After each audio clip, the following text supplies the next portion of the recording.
Hey everybody, this is Matthew Cook and this is episode 87 on the Tactical Dad podcast. In this episode, I'm going to share a little bit of information about the Wylde Chamber, the .223 Wylde Chamber.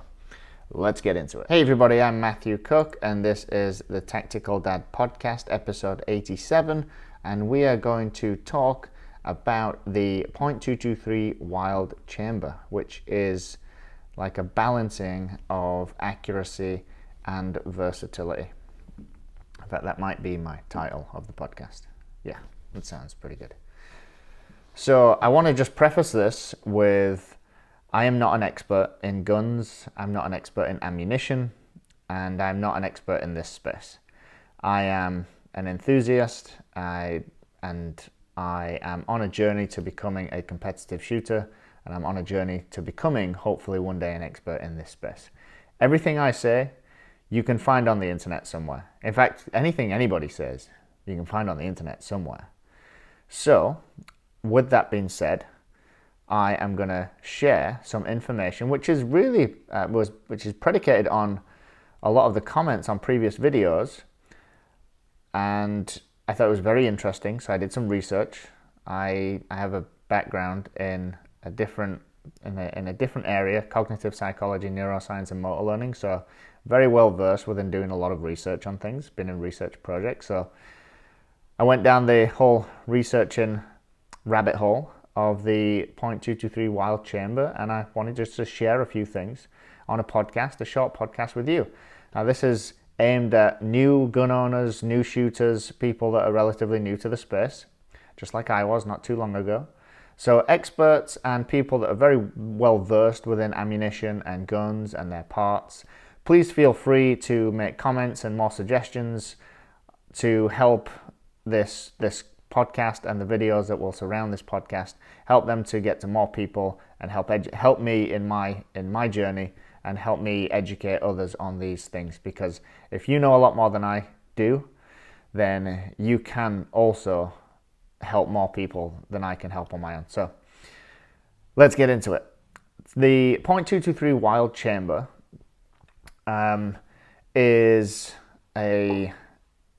was made by a guy called Robert W. Wylde, so recognized as Bob Wylde, and he is a well-renowned firearms industry consultant.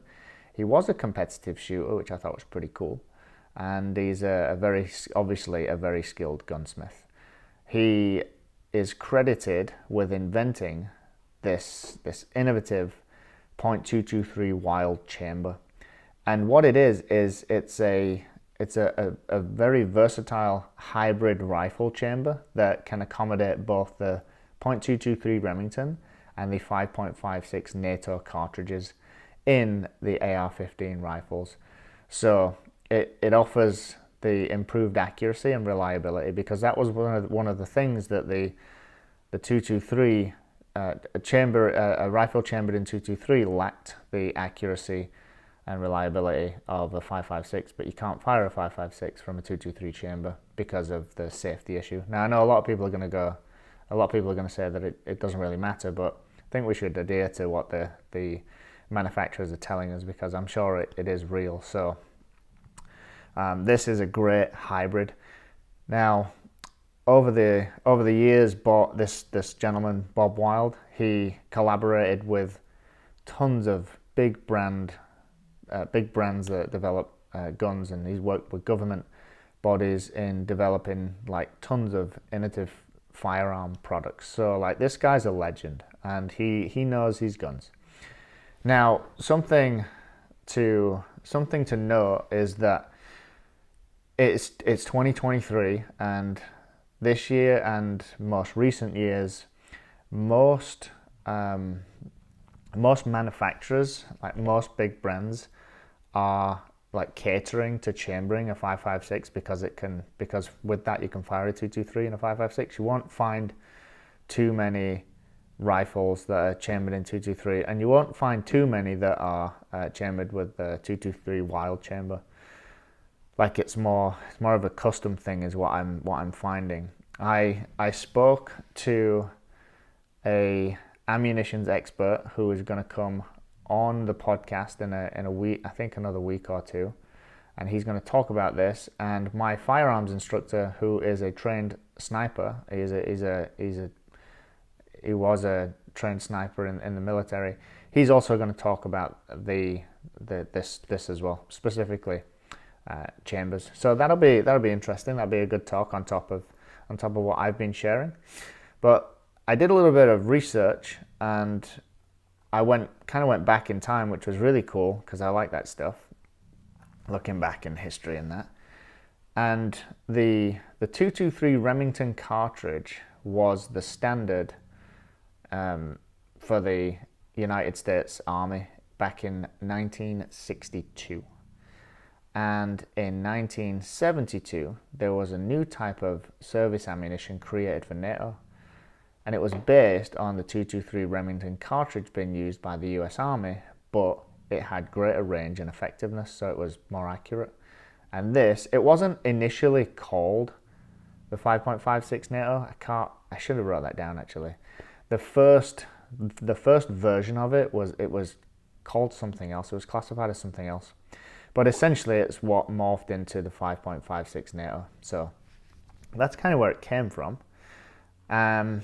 So when I was looking at this, it made me think, and I do remember asking this question, asking about different parts of the gun when I didn't know different parts of a gun. So, like, what is a chamber? Like, I do remember wondering what that was. And I said in a previous podcast, God knows how many weeks ago, that as a new gun owner, or just as a gun owner in general, it's a good thing to know different parts of the gun, whether it's for conversations or whether something malfunctions and you need to identify different parts by looking at notes or videos or whatever. Lots of different reasons, many reasons why it's good to know different parts of the gun. But I remember asking that question, like, what's a chamber? So I figured this is another opportunity to state it, because there's going to be a lot of people that are new that don't know these things, although experts and people that have been shooting for a while do know these things. There's newbies that don't. So the chamber is the hollowed out area at the back end of the barrel in which the cartridge sits.